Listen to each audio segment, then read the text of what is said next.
Hey guys, I just wanted to talk for just a second to make a little video here. I get asked a good bit, whether it's online or, riding around town, park next to somebody and they say they've got a Jeep Wrangler, usually a TJ, and they're curious what the best option for them on lifting their Jeep would be as far as what they want to use it for and everything. So I just wanted to kind of do a summary on what I think is the best lift methods and heights and tire sizes for different uses. And I guess the first thing people ask is, well, if you go as big as yours, and I know mine is not, it's not massive, but it's a pretty good size. It's on 35s. But how does it handle on the road? Can you still drive it on the road if you go that big with it? And the answer is yes.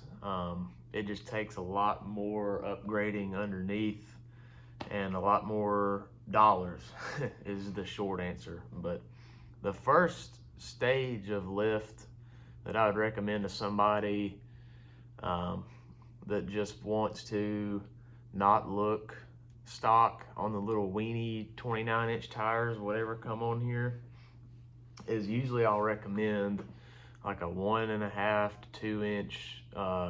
Really, it's a leveling kit because all I think that comes in the back on that is new shocks.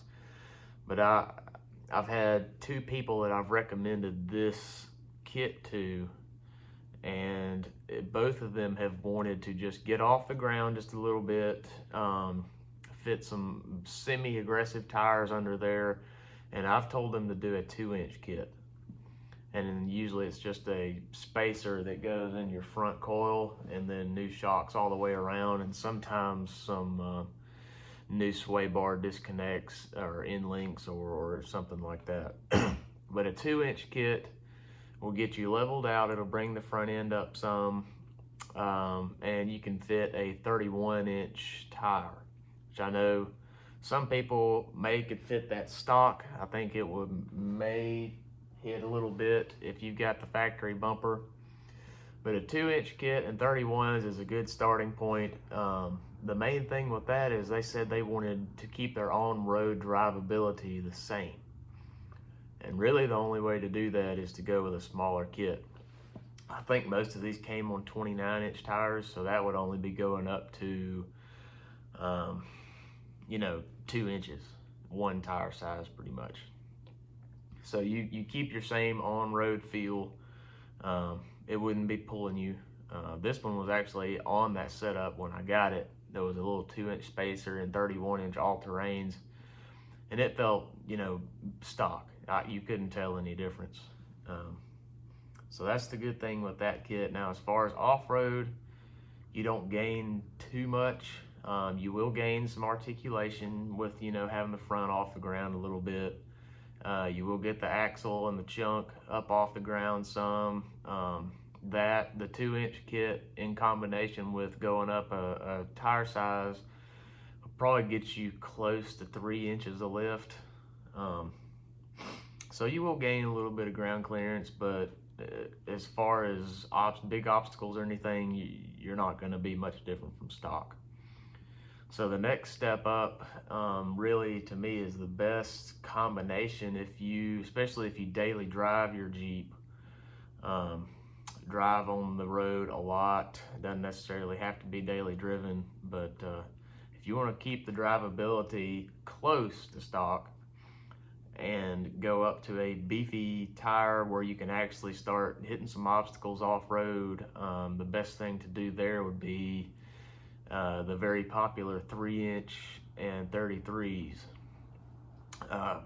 3 to 4-inch and 33s. I know they make a 3.5 and things like that, but yeah, that one is the best, in my opinion, is the best combination. You maintain some on-road drivability at the same time you're gathering several different things that will help you off-road.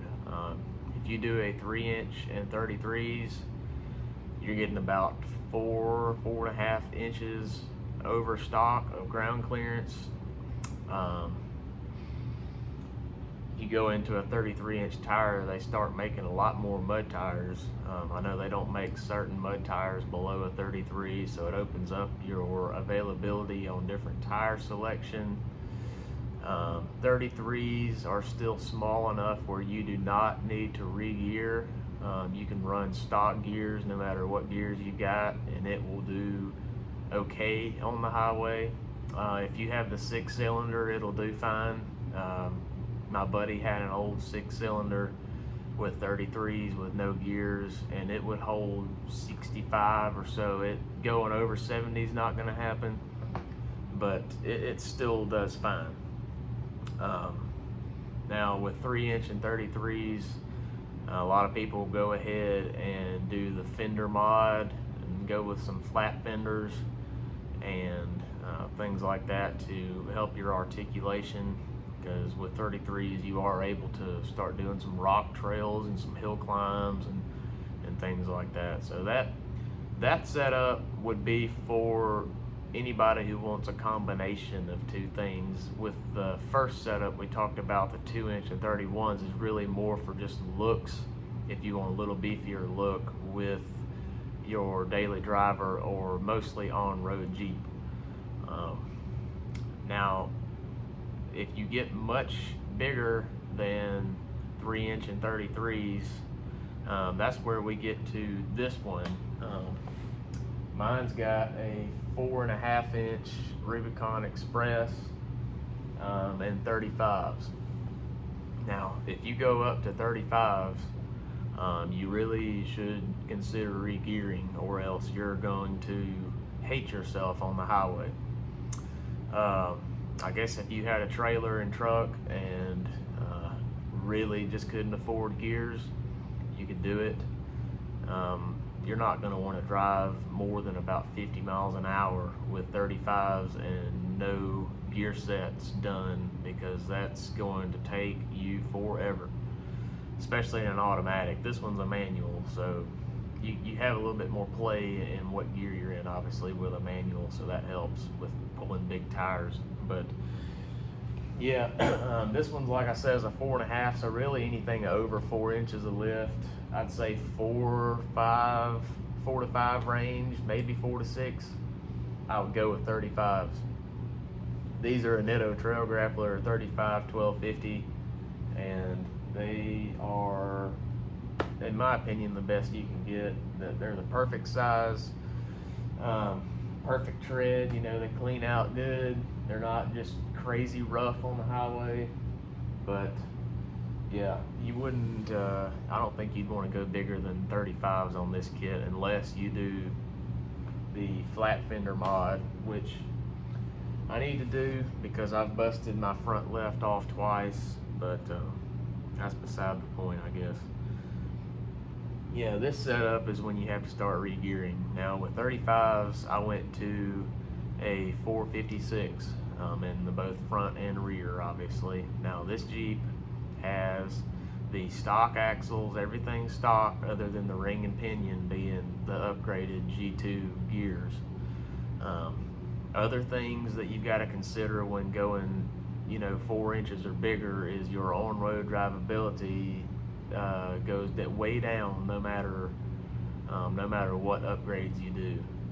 Now I have to say, this one I've got Curry steering sitting over here in the box waiting to go on. I just got to get some time to do it, but I've got upgraded track bar, adjustable control arms, Fox steering stabilizer, not BDS, thinking about the truck there.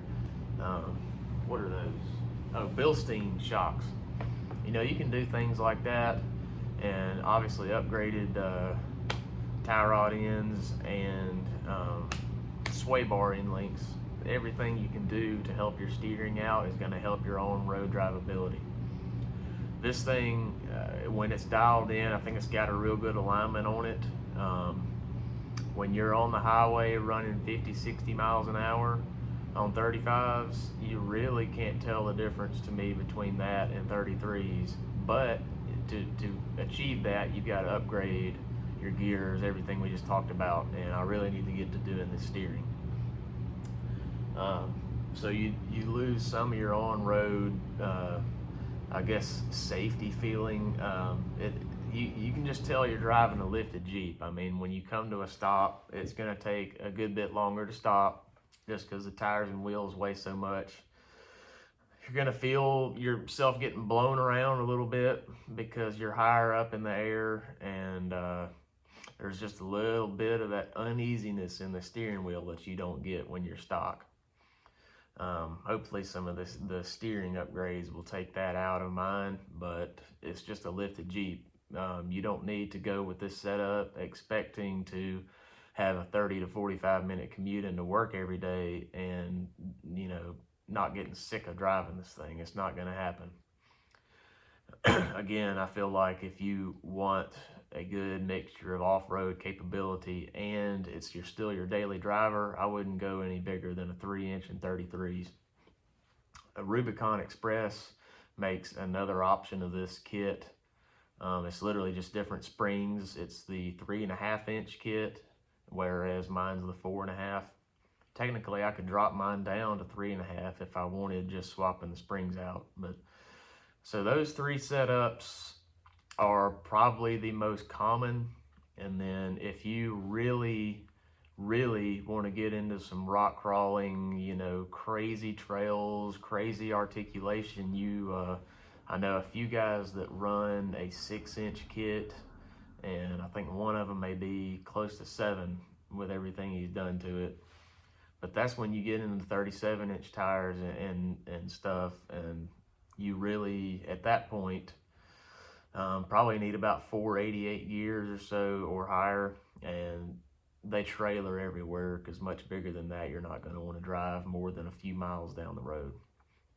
So I hope this kind of helped sort a few things out. I mean, like I said, I've been getting a lot of questions about what setup you should use on your Jeep, and the main question you need to ask yourself is obviously, what are you going to be doing with it?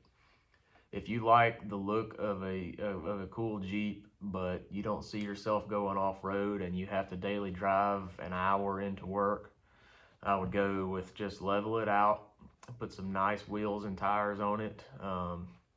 If you go with a different bumper, you may could squeeze 33s on a leveling kit or a 2-inch, but it'd be close. And then if you want the best of both worlds, to where you lose just a smidge of your on-road cushiness on a Jeep, but you still want to go off-road and you know, hit a few hills or go through some mud, 3 to 4-inch and 33s is probably the best setup. This one, like I said, is a little iffy. I wouldn't want to daily drive it, but you could. So I hope that, like I said, I hope it clears up some of the questions I've got. And if I missed something, please feel free to drop a comment below, and I'll see you guys next time. Thank you.